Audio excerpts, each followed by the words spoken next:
Class 12th mathematics का सदिश बीजगणित का हमने यहाँ पर एक ऐसा क्वेश्चन लिया है जिसको आपके बोर्ड एग्जामिनेशन में आना ही आना है।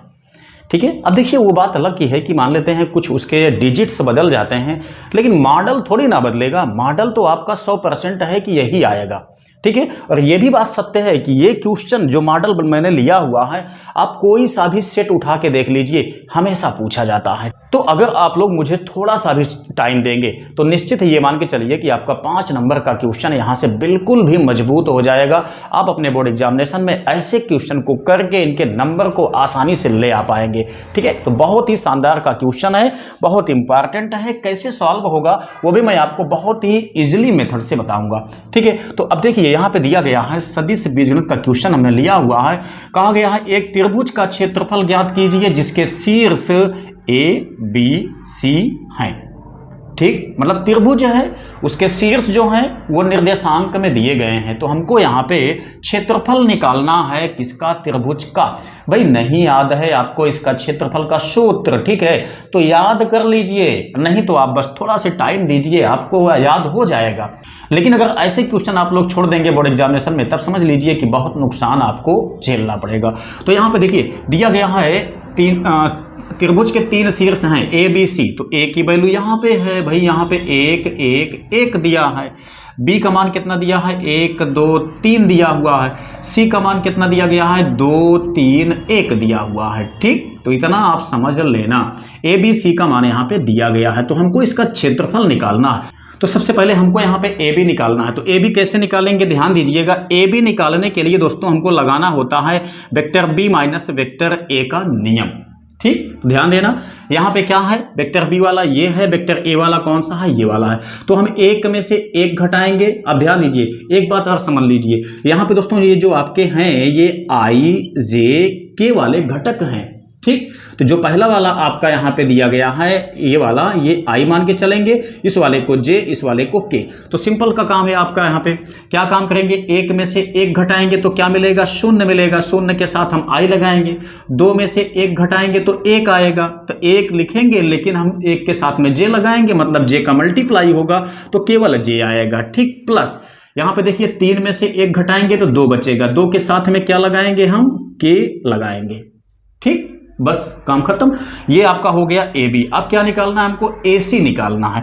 तो भैया जैसे हमने यहाँ पे ए बी निकाला, वैसे हमको यहाँ पर ए सी निकालना है, मतलब vector C minus vector A से। ठीक है, तो क्या मिलेगा? इसमें से आप ये घटाएंगे तो 1 1 का मतलब आई। 3 में से हम घटाएंगे 1 तो 2, 2 का मतलब 2 जे। 1 में से 1 घटाएंगे तो क्या मिलेगा? 0, और साथ में क्या आएगा? के आएगा। तो ये हमारा ए बी निकल गया, ए सी निकल गया। ठीक है, लेकिन अभी हम लोग यहाँ पे क्षेत्रफल तक नहीं पहुंचे हुए हैं, वो कैसे निकालेंगे? ध्यान दीजिए, अब आपका काम है आप यहाँ से पहले ए बी क्रॉस ए सी निकाल लीजिए। तो कैसे इसको निकाला जाता है? ध्यान दीजिए, यहाँ पे आई जे के लिखेंगे। ठीक है, अब यहाँ पे ए बी वाला मैटर कितना दिया गया है? ये है। ठीक, तो 0, यहाँ पे 1, यहाँ पे 2। ऐसे यहाँ पे ए सी वाला कितना दिया गया है? 1, यहाँ पे देखिए 2, यहाँ पे कितना है? 0 है। ठीक है, तो इस टाइप से आपका है। अब देखिए क्या काम करना है हमको, हम इसको यहाँ से क्लीन करते हैं। अब इसके बाद आपका काम क्या है इसको समझिए। यहाँ पे आ गया आपका ए बी क्रॉस ए सी। तो यहाँ पे देखिए, अब यहाँ पे हम पहले आई ले लेते हैं। जब आई लेंगे तो ये छूटेगा, ये छूटेगा, इसका मल्टीप्लाई इसमें तो 0 हो गया, माइनस इसका मल्टीप्लाई इसमें 2 दूनी 4। उसके बाद क्या होगा? माइनस, भाई ये आपका प्लस, ये माइनस, ये जी, मतलब ये प्लस होता है, यानी कि प्लस माइनस प्लस होता है। तो ये वाला जे हम ले लेते हैं, इसको छोड़ेंगे, इसको छोड़ेंगे, इससे हम मल्टीप्लाई 0 माइनस इसका यहाँ मल्टीप्लाई 2 1 2। ठीक है, उसके बाद क्या होगा? प्लस के। जब हम के लेंगे तो ये छूटेगा, ये छूटेगा, इससे यहाँ मल्टीप्लाई 0 हो गया, माइनस इसका यहाँ मल्टीप्लाई 1 आ गया।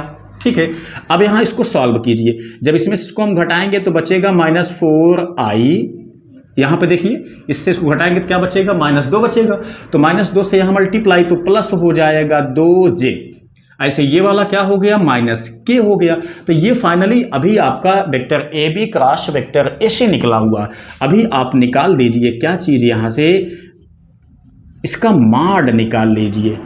ठीक, जब माड निकालेंगे तो कैसे निकालेंगे भैया, वर्गमूल लगाएंगे, यहाँ 4 चौका 16, यहाँ 2 दूनी 4 प्लस यहाँ पे 1 एकन्ने 1, कितना आ गया 16 4 20 1 21 आ गया। अब देखिए त्रिभुज के क्षेत्रफल का सूत्र क्या होता है, ये होता है क्षेत्रफल का सूत्र डेल्टा इक्वल 1/2 माड में ए बी क्रॉस ए सी, बस काम हो गया। यहाँ पे देखिए 1/2 इसके स्थान पे कितना आया हुआ है, √21 आया हुआ है।